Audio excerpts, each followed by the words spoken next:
A very good morning to all the students. ये video lecture है first और second से हम having a subject PPS that is programming for problem solving. Okay, in the previous class हमने क्या पढ़ा हुआ था, how to print half pyramid using asterisk. तो हमने देखा था कि अगर सिंपल हाफ पिरामिड है उसको हम प्रोग्रामिंग पे कैसे एग्जीक्यूट करेंगे, क्या लॉजिक लगेगा. आई होप आप लोग को ये समझ में आया हो. मैंने आपको इसके बाद एक टास्क दिया था कि अगर यही हाफ पिरामिड को मैं इन्वर्टेड कर दूँ, लाइक ये जो 5 नीचे में है, ये 5 एस्ट्रिक अगर मैं ऊपर बनाऊँ देन मैं डिक्रीजिंग ऑर्डर पे आऊँ, तो हम उसको कैसे करेंगे. ओके, चलिए आज वो देखते हैं कि हम उसको कैसे एग्जीक्यूट करेंगे. तो हमारा ये टास्क है how to write a program या how to execute how to print inverted half pyramid using asterisk. Okay, तो ये हमारा डिज़ाइन है जो हमको पिरामिड प्रिंट कराना है यूजिंग सी प्रोग्रामिंग. सबसे पहले आपका आता है hash include studio dot H. ये आपका हेडर फाइल है जिसके अंदर आपके प्री डिफाइंड फंक्शंस इंक्लूड रहते हैं, जिसमें आपको अलग से उनके बारे में जानकारी देने की ज़रूरत नहीं रहती है, like print F, scan F, ये लूपिंग जितना हम फॉर, ये सब ये इसके अंदर प्री डिफाइंड रहते हैं करके. ये चीज़ें कंपाइलेशन में कोई दिक्कत नहीं करती है.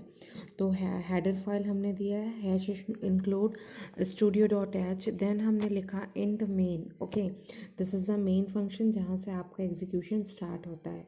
एक चीज़ हमेशा ध्यान रखना, जो सी प्रोग्रामिंग है आपका वो हमेशा टॉप टू बॉटम अप्रोच रहता है. मतलब जब भी मेन फंक्शन स्टार्ट होता है वहाँ से आपका एग्जीक्यूशन स्टार्ट होता है. ओके, मतलब आपका कोई भी प्रोग्राम एग्जीक्यूट होना कहाँ से स्टार्ट होता है, मेन फंक्शन के अंदर से. तो हम जो भी चीज़ सी प्रोग्रामिंग में करते हैं, चाहे वो डिक्लेरेशन हो, चाहे वो आपका डिफाइन इनिशियलाइजेशन हो, डिक्लेयर करते हैं, उसका फंक्शन बनाते हैं, उसको कॉल करते हैं, हमेशा जो आपका सी प्रोग्रामिंग में अप्रोच रहेगा वो टॉप टू बॉटम अप्रोच रहेगा. आप ऊपर टॉप में ही सारी चीज़ यहाँ पे बता देते हैं करके. एग्जीक्यूशन मेन से स्टार्ट होता है, तो आपका मेन कहाँ है, ऊपर में है. तो आपका ये कहाँ से स्टार्ट होगा, यहाँ से स्टार्ट होगा. ओके, नाउ नेक्स्ट है मेन फंक्शन. हम आ गए इंट मेन. उसके बाद हमने वेरिएबल डिक्लेरेशन किया है दैट इज इंट आई जी इन रोज. आई आपका एक लूप चलाने के लिए, सपोज़ आपका ये सिंगल ये लूप चलाने के लिए हमने आई लिया है, बट द रिमेनिंग इस पैटर्न को हम कैसे आगे एग्जीक्यूट करेंगे, इसके लिए एक और वेरिएबल की ज़रूरत पड़ेगी. इसके लिए हमने जे लिया है, और रोज़ आप नंबर ऑफ़ रोज़ जितने एंटर करना चाहते हैं वो. Okay, now from the user end आप नंबर ऑफ़ रोज़ एंटर करा सकते हैं. ये लिख के print F enter the number of rows हमने लिखा सपोज़ 5. तो ये स्कैन एफ से आपने कीबोर्ड से दिया module D. Integer data type के लिए हम डी यूज़ करते हैं, कैरेक्टर डेटा टाइप के लिए सी, डबल डेटा टाइप के लिए डी. ओके, तो इस तरीके से आपका क्या रहेगा, मॉड्यूल अलग रहेगा M% रोज़. तो ये इनपुट को आपको स्कैन करके लेगा और फिर आपको शो करेगा. आपने एंटर कर दिया 5. Now for I is equal to rows, I is greater than equal to 1 minus minus I. For J is equal to 1, J is greater than equal to I plus plus J. Print F asterisk, print F slash and return 0. अभी एक चीज़ देखिएगा, हम इसके पहले जब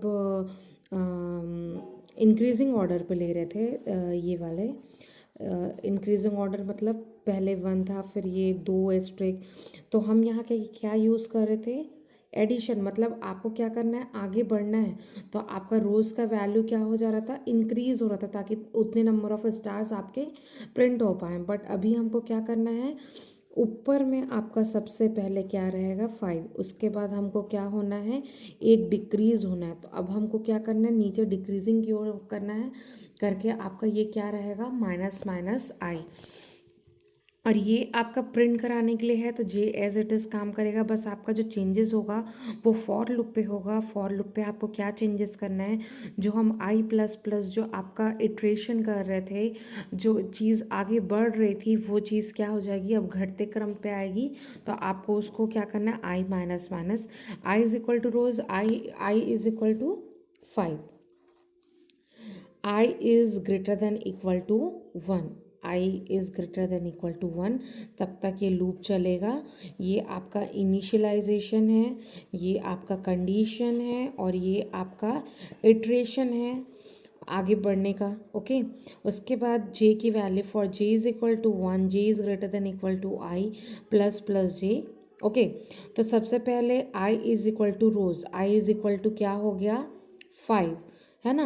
अब क्या हो गया 5 is greater than equal to 1, हाँ है।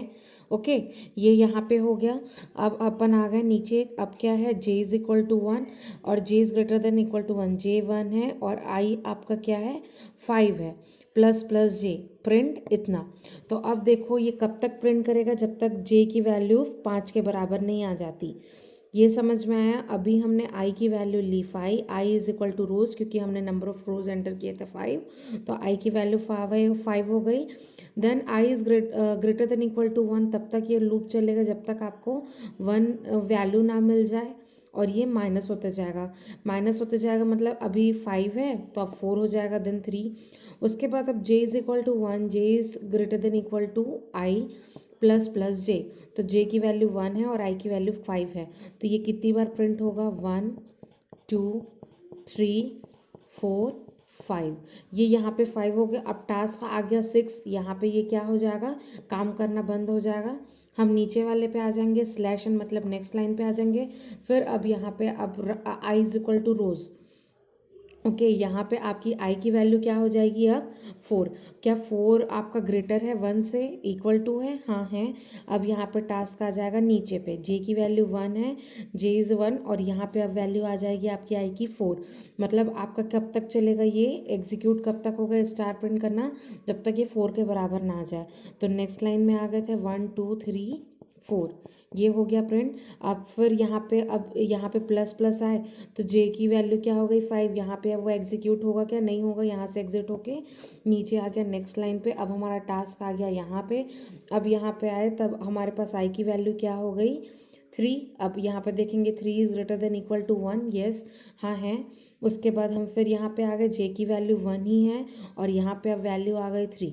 अब ये जे कब तक आपका जे का वैल्यू एस्ट्रिक प्रिंट करेगा, जब तक वो 3 के बराबर ना आ जाए। तो यहाँ पे 1 2 और ये 3, फिर स्लैश एन नेक्स्ट लाइन पे आ जाएगा, ये हो जाएगा 2 आई की वैल्यू। अब यहाँ पे फिर चेक करेंगे क्या 2 1 से ग्रेटर देन है, हाँ है। फिर यहाँ पे जे की वैल्यू 1, यहाँ पे आपकी वैल्यू आ गई 2, ये 2 बार एस्ट्रिक प्रिंट होगा आपका यहाँ पे स्लैश एन टास्क और यहाँ पे एक सिंगल। तो इस तरीके से आपका इन्वर्टेड पिरामिड जो है यूजिंग एस्ट्रिक साइन आप प्रिंट कर सकते हो प्रोग्रामिंग कंसेप्ट पे। आई होप आप लोग को ये समझ में आया हो। हम नेक्स्ट इन्वर्टेड ही नहीं, हम दूसरा देखते हैं एक और प्रोग्राम इसी के रिगार्डिंग पे। अब हम देख रहे हैं वही सेम पैटर्न है, program to print half pyramid using alphabets. अभी हमने एक बार देखा था एस्ट्रिक यूज़ करके, एक बार हमने देखा था नंबर्स पैटर्न का यूज़ करके, अभी हमने देखा इन्वर्टेड को कैसे प्रिंट करेंगे। अब हम यूज़ कर रहे हैं अल्फ़ाबेट्स। ओके, अल्फ़ाबेट्स में सीक्वेंस कैसा है, A B B C C C D D D E E ई।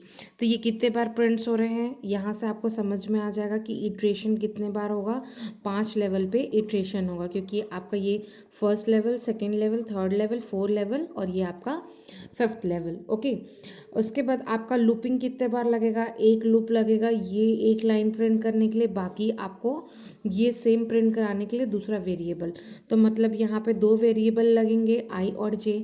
मतलब डेटा देखते ही आपको इतना समझ में आ जाना चाहिए कि कितने वेरिएबल्स लग सकते हैं, कितने बार इटरेशन होगा, हम उसको कैसे एग्जीक्यूट कराएंगे। ओके, अब बात आती है, अभी तक हम यूज़ कर रहे थे एस्ट्रिक साइन और नंबर, तो ये आपके किस में चल रहे थे, इंट डेटा टाइप में। अब हमको क्या प्रिंट कराना है, पर्टिकुलर कैरेक्टर, अल्फ़ाबेट यूज़ कर रहे हो तो हम कौन सा डेटा टाइप यूज़ करेंगे, कैरेक्टर डेटा टाइप। ओके, तो सबसे पहले हम आते हैं प्रोग्रामिंग पे, hash include studio dot H.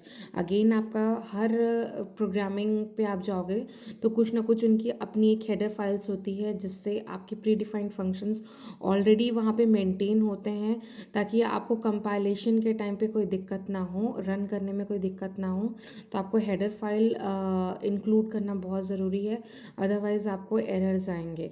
तो हमने लिखा है hash include studio dot h, then हम आए इंट मेन, ये आपका मेन फंक्शन है, मेन फंक्शन से एग्जीक्यूशन स्टार्ट होगा। नाउ वी हैव, मैंने अभी बताया कि आप यहाँ से समझ सकते हैं कि आपको कितनी वेरिएबल्स की ज़रूरत है, हमने देख लिया था। तो इंट आई जी, ओके, ये आपके फॉर लूप को रन कराने के लिए, ये इंटीजर डेटा टाइप के लिए क्यों यूज़ हो रहे हैं, क्योंकि आप नंबर वेरी कर रहे हैं 1 से लेके 5 तक, मतलब जितने नंबर ऑफ रोज डालेंगे 1 से लेके, तो 1 2 3 दैट इज़ वो आपके किस में आएंगे, इंटीजर में। बट कैरेक्टर हमारे लिए क्या यूज़ होगा, डेटा पुट करने के लिए, जैसे ए है, बी है, सी है, इस डेटा को पुट करने के लिए हम क्या ले रहे हैं, कैरेक्टर डेटा टाइप। तो वो हो गया कैरेक्टर इनपुट अल्फ़ाबेट ए। आप कहाँ से स्टार्ट करेंगे, अल्फ़ाबेट ए से। अब हम यहाँ पे लिख रहे हैं, आपको क्या एंटर कराना है, print F, enter the upper case character you want to print in last row. आप पहला अपर केस कैरेक्टर प्रिंट कर डालें जो आपको लास्ट रो में प्रिंट करना है। तो देखिए scan F ampersand C module सी, मैंने आपको बताया था अगर आप इंटीजर डेटा टाइप ले रहे हैं तो हम मॉड्यूल डी लेते हैं, डबल डेटा टाइप लेते हैं तो हम मॉड्यूल एफ लेते हैं, अगर हम कैरेक्टर डेटा टाइप यूज़ कर रहे हैं तो हम यहाँ पे क्या ले रहे हैं, मॉड्यूल सी, और एम्परसेंड इनपुट हमने कीबोर्ड से एंट्री दी। ना आपका लूप चलेगा for I is equal to 1, I is greater than equal to input, input क्या है आपका ए प्लस आएगा, उसके बाद plus plus I, for J is equal to 1, J is less than equal to I J plus plus, print F ampersand C module C alphabet plus plus alphabet print F slash N return. तो सबसे पहले अब आपका आ रहा है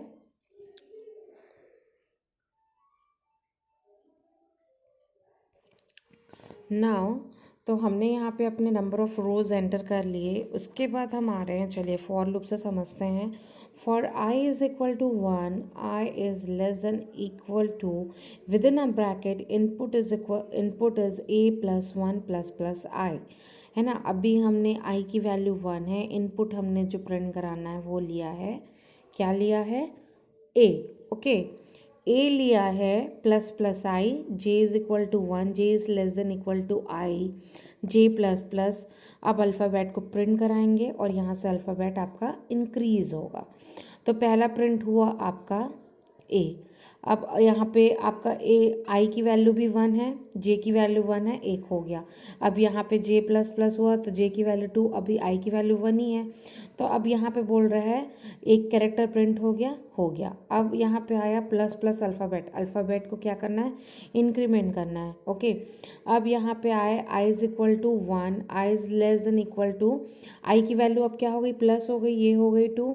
अब यहाँ पे आप इनपुट लोगे ए प्लस 1, यहाँ पे मतलब एक ए आएगा और जो अल्फ़ाबेट हम जो इंक्रीज किए हैं वो बी, फिर सॉरी यहाँ पे बी, ये आ गया बी आपका, अल्फ़ाबेट यहाँ से इंक्रीज हो गया, और यहाँ पे ए से आपका का प्लस 1 पे आपका बी आएगा, तो ये बी अगेन, फिर आपका कैसे चलेगा, सी, फिर आपका कैसे चलेगा, डी, और लास्ट में आपका चलेगा ई, और ये लास्ट में आपका ई। इस तरीके से आपका क्या होगा, ये वाला जो अल्फ़ाबेट यूजिंग हाफ पिरामिड जो प्रोग्राम है वो आपका एग्जीक्यूट होगा। और अगर इस पे कोई डाउट हो तो आप लोग पूछ सकते हैं, हम नेक्स्ट क्लास में फुल पिरामिड के 1-2 प्रोग्राम्स देखेंगे, फिर हम पैटर्न मैचिंग या पैटर्न प्रोग्रामिंग इसको वाइंड अप करके हम एरेस की प्रोग्रामिंग करेंगे, उसके बाद हम नेक्स्ट टॉपिक पे आएंगे, ओके। अगर कोई डाउट हो तो आप मुझे पर्सनल मैसेज कर सकते हैं। Thank you.